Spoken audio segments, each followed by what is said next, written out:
Hi കൂട്ടുകാരെ, ഇന്നലെ ഇവിടെയൊക്കെ നമുക്ക് ഇതായിരുന്നു വൈകുണ്ഠ ഏകാദശി എന്ന് പറയും, സ്വർഗ്ഗവാസൽ തുറപ്പ്. അപ്പോൾ നമ്മുടെ നാട്ടിലൊക്കെ ഉണ്ടോ എന്ന് എനിക്കറിയില്ല. ഉണ്ടെന്ന് തോന്നുന്നു അല്ലേ. നമുക്ക് അവതാരങ്ങളൊക്കെ കൃഷ്ണൻ്റെ അമ്പലങ്ങളിലൊക്കെ ഇല്ലേ. അപ്പോൾ അതേമാതിരി ഇവിടെ പെരുമാളിൻ്റെ, അതായത് മഹാവിഷ്ണുവിൻ്റെ അമ്പലത്തിൽ ഇന്നലെ സ്വർഗ്ഗവാസൽ തുറപ്പായിരുന്നു. അപ്പോൾ ഞങ്ങൾ വന്നിട്ടുണ്ടായിരുന്നു. അപ്പോൾ ശരി, ഒരു വീഡിയോ എടുത്ത് നിങ്ങളെ എല്ലാവരെയും കാണിക്കാമെന്ന് വിചാരിച്ചു. ഇതാണ് ഇവിടുത്തെ വിഷ്ണുവിൻ്റെ ക്ഷേത്രം. ഇതിപ്പോൾ ഞങ്ങൾ വന്നത് വൈകുന്നേരമാണ് വന്നത്, രാവിലെ വരാൻ പറ്റിയില്ല സ്വർഗ്ഗവാസൽ തെരപ്പിന്. ഇത് ഹനുമാൻ്റെ ക്ഷേത്രമാണ്. അപ്പോൾ ഈ കാണുന്നത് ബ്ലൂ കളർ ലൈറ്റ് ഇട്ടിരിക്കുന്നതാണ് മഹാവിഷ്ണുവിൻ്റെ അമ്പലം. അപ്പോൾ നമ്മുടെ വീടിൻ്റെ അടുത്ത് തന്നെയാണ് ഈ ടൗണ്. അപ്പോൾ വരാനും പോകാനും ഒക്കെ എളുപ്പമാണ്. അപ്പോൾ ഇതാണ് അതിൻ്റെ എൻട്രൻസ്, ഇതാണ് അമ്പലത്തിനോട് വാതിലോട്ട് കയറി പോകുന്ന ഇടം. അപ്പോൾ ഇന്നിപ്പോൾ വൈകുന്നേരം ആയതുകൊണ്ട് അധികം ആൾക്കാർ ഇല്ല, ഉണ്ട്. എന്നാലും ക്യൂവിൽ നിന്നാണ് ഞങ്ങൾ തൊഴുതത്. അപ്പം കൂട്ടുകാരെ, അപ്പോൾ നിങ്ങൾക്ക് വേണ്ടിയിട്ട് ഞാൻ ഈ വീഡിയോ ഒന്ന് എടുത്തതാണ്. അപ്പോൾ അകത്ത് പോകുമ്പോൾ എനിക്ക് എടുക്കാൻ പറ്റിയില്ല, അതിനാണ് വെളിയിൽ ഇറങ്ങിയതിന് ശേഷമാണ് ഇങ്ങനെ പുറത്തു നിന്നുള്ള ഇതൊക്കെ ഞാൻ എടുത്തത്.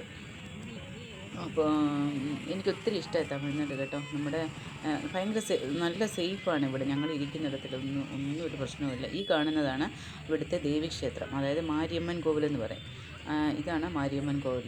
ഇവിടെ ഇപ്പോൾ ഇതാണ് കഴിഞ്ഞ പ്രാവശ്യമാണ് ഇതിൻ്റെ കുംഭാഭിഷേകമൊക്കെ കഴിഞ്ഞത്. അപ്പോൾ കൂട്ടുകാരെല്ലാവരും നല്ല തൊഴുത് കേട്ടോ. എല്ലാവരും മഹാവിഷ്ണുവിൻ്റെ അനുഗ്രഹം എല്ലാവർക്കും ഉണ്ടാവട്ടെ. ഇതാണ് നമ്മുടെ ഇവിടുത്തെ ഞങ്ങളുടെ ഈ ടൗണിനത്തെ കാവൽ ദൈവം എന്ന് പറയും. മുനിയപ്പ ദൈവം എന്ന് പറയാം. അപ്പോൾ അത് ആ അമ്പലമാണിത്. അപ്പോൾ ഇവിടുത്തെ ഇതൊരു ടൗണിൻ്റെ 4 റോഡാണിത്. അപ്പോൾ ഇതാണ് മെയിനായിട്ടുള്ള ടൗണ്.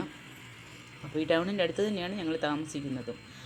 ഇതൊരു വിനായകരുടെ അമ്പലമാണ്. അതിൻ്റെ നേരെ പുറകിൽ കാണുന്നതാണ് മഹാവിഷ്ണുവിൻ്റെ ഗോപുരം, മഹാവിഷ്ണു ക്ഷേത്രത്തിൻ്റെ ഗോപുരം. അപ്പോൾ എല്ലാവരും പ്രാർത്ഥിച്ചു കേട്ടോ. എല്ലാവർക്കും നന്മ വരട്ടെ. എല്ലാവർക്കും മഹാവിഷ്ണുവിൻ്റെ അനുഗ്രഹത്തോടെ സമ്പൽ സമൃദ്ധി ഐശ്വര്യമായിട്ട് കഴിയാനുള്ള ഭാഗ്യം ദൈവം തരട്ടെ എന്ന് പ്രാർത്ഥിക്കുന്നു. ഓക്കെ കൂട്ടുകാരെ, അപ്പോൾ വീഡിയോ ഇഷ്ടമായെങ്കിൽ തീർച്ചയായിട്ടും ലൈക്ക് ചെയ്യണം, കമൻറ്റ് ചെയ്യണം, സബ്സ്ക്രൈബ് ചെയ്യണം കേട്ടോ. അപ്പോൾ ഞാൻ ഇവിടെ തമിഴ്നാട്ടിലെ അമ്പലത്തിലൊക്കെ ഞാൻ അടിക്കടി പോകാറുണ്ട്. അപ്പോൾ അതൊക്കെ ഞാൻ നിങ്ങൾക്ക് വീഡിയോ എടുത്തൊക്കെ അയച്ചു തരാം കേട്ടോ. അപ്പോൾ വീഡിയോ സബ്സ്ക്രൈബ് ചെയ്താലല്ലേ അതൊക്കെ കാണാൻ പറ്റുള്ളൂ. ഓക്കെ കൂട്ടുകാരെ, അടുത്ത വീഡിയോയിൽ കാണാമേ. Okay, by.